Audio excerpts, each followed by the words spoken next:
Hello friends.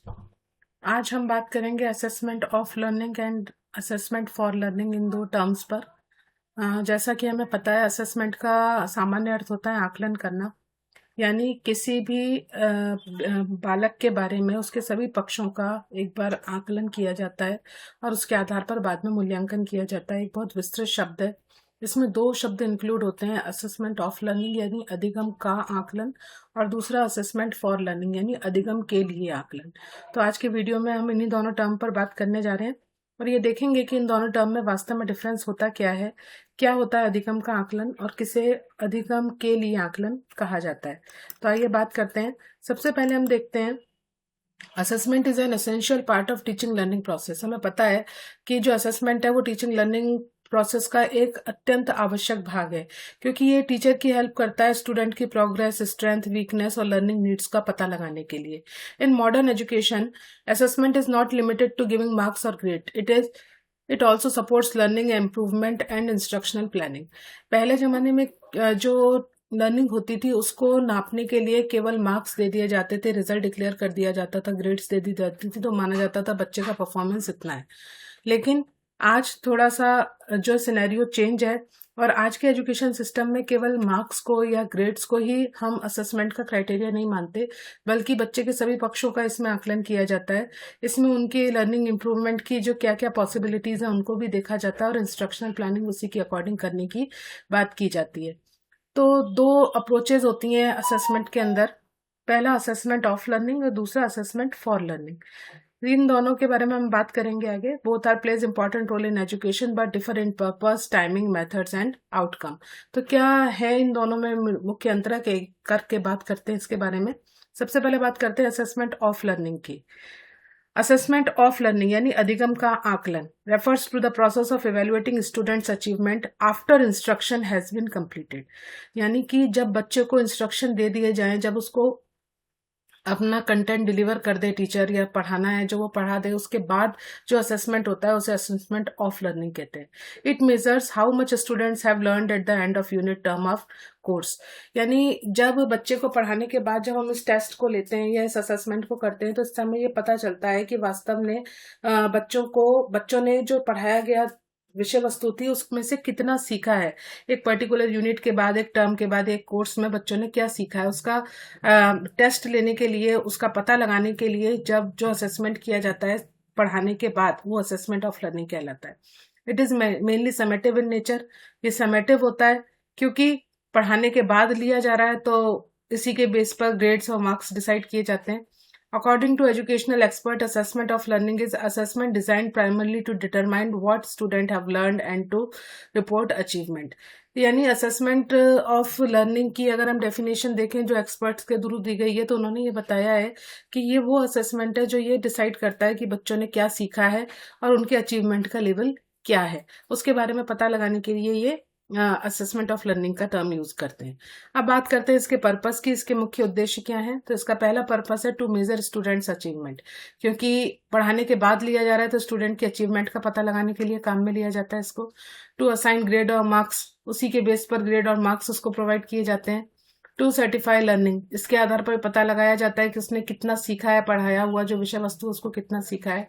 To compare performance, उसकी पहले की परफॉर्मेंस का वर्तमान की परफॉर्मेंस के साथ कंपैरिजन किया जाता है, या उसकी परफॉर्मेंस का बाकी क्लास के स्टूडेंट के साथ कंपैरिजन करके उसको एक ग्रेड या एक लेवल प्रोवाइड कराया जाता है उसके परफॉर्मेंस के आधार पर। टू डिटरमाइन प्रमोशन और सिलेक्शन, ये प्रमोट स्कूल में बच्चे को अगली क्लास में प्रमोट करने के लिए या किसी कॉम्पिटिटिव कॉम्पिटिशन में सेलेक्ट होने के लिए एक इम्पॉर्टेंट क्राइटेरिया है। टू इवेल्युएट करिकुलम इफेक्टिवनेस, इसके थ्रू जो पाठ्यचर्या है उसकी इफेक्टिवनेस का भी पता लगाया जाता है कि वो पाठ्यक्रम कितना अच्छा है, जो बच्चे सीख पा रहे हैं उसको इजीली सीखने में कितना उनके मेंटल लेवल के साथ मैच कर पा रहा है, ताकि वो उसको इजीली समझ पाए। ये कुछ पर्पज है इसके असेसमेंट ऑफ लर्निंग के। अब बात करते हैं कैरेक्टरिस्टिक्स की। तो पहला कैरेक्टरिस्टिक्स है conducted in at the end of instruction, यानी पढ़ाने के बाद लिया जाता है ये असेसमेंट। ये पहला हम पहले देख चुके हैं।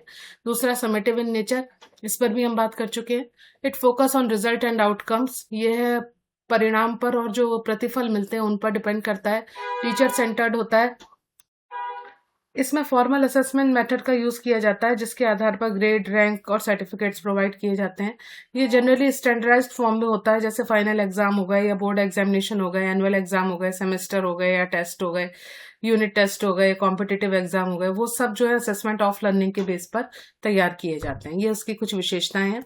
अब हम इसके बारे में आगे बात करते हैं कि इसके एडवांटेजेस क्या हैं। तो इसके मुख्य लाभ क्या हैं? जब हम सेशन के एंड में या कोर्स के एंड में इसको लेते हैं तो ये बच्चे का ओवरऑल जो परफॉर्मेंस है या अचीवमेंट है उसको आसानी से मेजर किया जा सकता है। ये सर्टिफिकेशन प्रोवाइड करता है। इसके साथ ही सिलेक्शन और प्लेसमेंट के लिए ये हेल्पफुल है।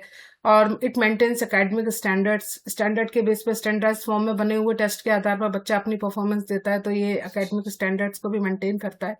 It is useful for accountability. इसके द्वारा बच्चे की और शिक्षक की अपने एक जो जिम्मेदारी है वो उसका एहसास दिलाने के लिए जरूरी है, ताकि परफॉर्मेंस अच्छा आए टीचर के द्वारा भी और बच्चों के द्वारा भी।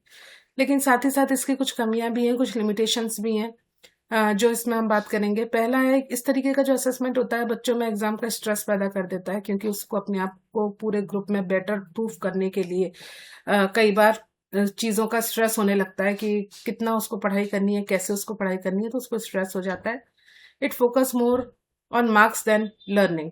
ये मार्क्स के ऊपर ज़्यादा डिपेंड करता है, क्योंकि परसेंटेज के बेस पर या ग्रेड्स के बेस पर डिसाइड किया जाता है बच्चे ने कितना सीखा है, उसकी लर्निंग वास्तव में कितनी है, एक्चुअल रियल एनवायरनमेंट में क्या उन चीज़ों को अप्लाई कर पाता है, उस चीज़ पर फोकस कम होता है। इट गिव्स लिमिटेड फीडबैक, क्योंकि रिजल्ट एक बार डिक्लेयर होने के बाद फीडबैक की पॉसिबिलिटी ऑलमोस्ट नहीं रहती है, इसलिए लिमिटेड फीडबैक के अपॉर्चुनिटीज होती हैं इसमें।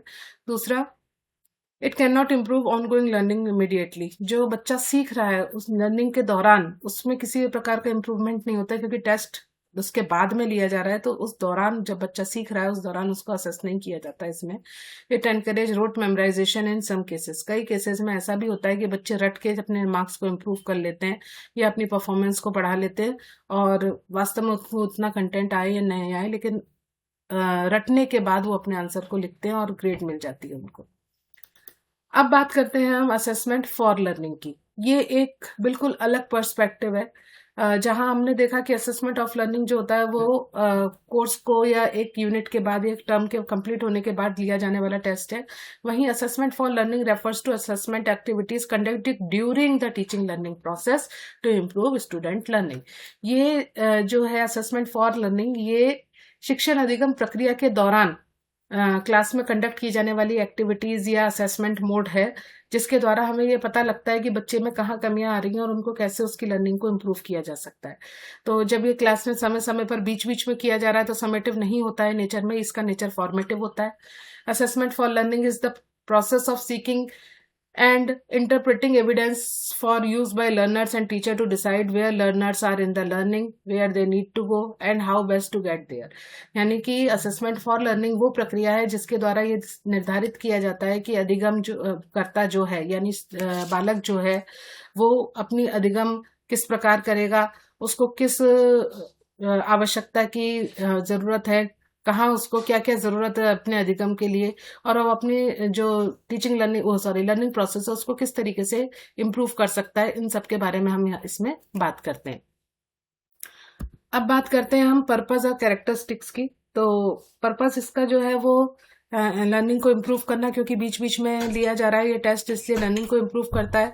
साथ ही साथ लर्निंग डिफिकल्टीज का बच्चे की पता चलता है और उनका समय समय पर निदान करा जाता है। ये इमीडिएट फीडबैक प्रोवाइड करता है। साथ ही साथ ये टीचिंग स्ट्रेटेजीज को प्रोवाइड करता है या गाइड करता है, और लर्नर्स को मोटिवेट करने के लिए ये यूज किया जाता है। ये कुछ इसके उद्देश्य हैं जिनके आधार पर असेसमेंट फॉर लर्निंग किया जाता है। इसके बाद हम बात करते हैं कैरेक्टरिस्टिक्स की। तो ये इंस्ट्रक्शन के दौरान कंडक्ट की जाने वाली एक्टिविटी है जिसका नेचर फॉर्मेटिव और कंटिन्यूस होता है। ये लर्नर सेंटर्ड होती है, लर्निंग सेंटर्ड होती है। ये इम्प्रूवमेंट पर फोकस करती है, फीडबैक पर फोकस करती है, इंटरैक्टिव होती है, डायग्नोस्टिक होती है, और स्टूडेंट को एक्टिविटीज में पार्टिसिपेट करने के लिए एनकरेज करती है। इसमें कुछ एक्टिविटीज हैं जैसे क्लासरूम में क्वेश्चनिंग करना, quizzes, assignments, observation, peer assessment, self assessment, oral presentation, homework, feedback, class discussion. ये कुछ एक्टिविटीज हैं जो इसमें ऑर्गेनाइज कराई जाती हैं। अब हम इसके बाद बात करते हैं इसके एडवांटेजेस और लिमिटेशन की, कि क्या इसके फायदे हैं। तो पहला फायदा है कि इससे क्योंकि अधिगम के दौरान इसको अप्लाई किया जा रहा है तो स्टूडेंट की लर्निंग इंप्रूव होती है, उसकी वीकनेस का उसे जल्दी पता चल जाता है कि उसे कहाँ कहाँ किन किन पक्ष उसके कमजोर हैं पढ़ाई में, उसको उस पर ध्यान देता है। ये बच्चे को मोटिवेट करने के लिए आवश्यक है। ये स्टूडेंट के एक्टिव पार्टिसिपेशन को प्रमोट करता है। ये टीचर्स को मोडिफाई इंस्ट्रक्शन प्रोवाइड करता है। सेल्फ रिफ्लेक्शन जो है बच्चे वो इसके आधार पर आसानी से कर पाते हैं। अब बात करते हैं लिमिटेशंस की। तो टाइम कंज्यूमिंग प्रोसेस है, क्योंकि समय समय पर बीच बीच में करना है असेसमेंट को, तो टाइम लगता है। एक बार में पूरा टीचिंग लर्निंग प्रोसेस के दौरान अगर ये एक्टिविटीज कंडक्ट कराई जाती हैं तो जो टॉपिक कंप्लीट करना है उसको कंप्लीट करने में टाइम लग जाता है। टाइम कंज्यूमिंग प्रोसेस है। टीचर स्किल्ड होना चाहिए इसके लिए। साथ ही साथ लार्ज क्लासरूम में इसको अप्लाई करना थोड़ा डिफिकल्ट होता है। कंटिन्यूस मॉनिटरिंग चाहिए होती है बच्चों की जब हम असेसमेंट फॉर लर्निंग करते हैं। और फीडबैक प्रोसेस में भी डिमांडिंग, फीडबैक प्रोसेस भी टाइम टू टाइम डिमांड जैसी है उसके अकॉर्डिंग अलग हो सकता है। संक्षेप में देखें तो असेसमेंट फॉर लर्निंग जो है assessment after learning and grading of certification. Assessment of learning जो है वो लर्निंग के बाद में किया जाने वाला असेसमेंट है, जबकि असेसमेंट फॉर लर्निंग अधिगम के दौरान किया जाने वाला एक असेसमेंट है, जिससे इम्प्रूवमेंट बच्चा अपनी लर्निंग में इम्प्रूवमेंट करता है और इमीडिएट फीडबैक हमें मिलता है। ये कुछ डिफरेंसेस हैं दोनों में, असेसमेंट ऑफ लर्निंग और असेसमेंट फॉर लर्निंग में। जैसे इसका नेचर समेटिव है, इसका फॉर्मेटिव है। पर्पस जो है वो अचीवमेंट को नोट करना होता है असेसमेंट ऑफ लर्निंग का, इसी तरीके से इम्प्रूव करना होता है। तो ये यहाँ पर कुछ इनके अंतर दिए हुए हैं, आप देख सकते हैं स्क्रीन पर, और इनके आधार पर हम इन दोनों पॉइंट्स को आसानी से समझ सकते हैं कि वास्तव में इन दोनों के बीच में डिफरेंस है क्या। अब आगे हम बात करते हैं इसके जो है एजुकेशनल इम्प्लीकेशन क्या है, इसकी क्या इम्पोर्टेंस है। तो असेसमेंट ऑफ लर्निंग की इंपॉर्टेंस है क्योंकि स्टैंडर्ड को मेंटेन करता है, सर्टिफिकेट्स या ग्रेड या मार्क्स प्रोवाइड करने के लिए ज़रूरी है, प्रमोशन और एम्प्लॉयमेंट के लिए ज़रूरी है, और अकाउंटेबिलिटी का इंश्योर करता है। इसके विपरीत अगर हम असेसमेंट फॉर लर्निंग की बात करते हैं तो वो क्यों ज़रूरी है? क्योंकि लर्नर सेंटर्ड एजुकेशन को प्रमोट करता है, कॉन्टिन्यूस इंप्रूवमेंट की बात इसमें की जाती है, स्टूडेंट की क्रिटिकल थिंकिंग को एनहांस करने की बात होती है इसमें, और ये सेल्फ रेगुलेटेड लर्निंग जो है उसको बच्चों के अंदर डेवलप करता है, उसकी स्किल को डेवलप करता है, इसलिए ये इंपॉर्टेंट है। अब आगे रोल ऑफ टीचर की क्या बात है, रोल क्या होना चाहिए टीचर का। तो असेसमेंट ऑफ लर्निंग में सबसे पहला काम होता है टीचर का क्वेश्चन पेपर तैयार करना, एग्जामिनेशन कंडक्ट कराना, आंसर शीट्स को चेक करना, और साथ ही साथ बच्चों को मार्क्स या ग्रेड प्रोवाइड करना। जबकि असेसमेंट फॉर लर्निंग में टीचर का काम होता है स्टूडेंट्स को कंटिन्यूअसली ऑब्जर्व करना, उनको फीडबैक प्रोवाइड करना, कंस्ट्रक्टिव फीडबैक देना ताकि वो अपने आप को इम्प्रूव कर पाएं, अपनी टीचिंग मेथड्स को इम्प्रूव करना, सेल्फ असेसमेंट जो होता है उसको बच्चों के थ्रू असेसमेंट को फोकस करना, एनकरेज करना, और साथ ही साथ लर्निंग डिफिकल्टीज का पता लगाना। तो ये आज का हमारा टॉपिक था जिस पर हमने बात की और दोनों में डिफरेंस समझने की कोशिश की। आशा करती हूँ आपको समझ में आया होगा। अगले वीडियो के साथ जल्दी मुलाकात होगी। अगर आपको वीडियो पसंद आया हो तो शेयर कीजिए, चैनल को सब्सक्राइब कीजिए और कमेंट करके मुझे बताइए। Thank you so much.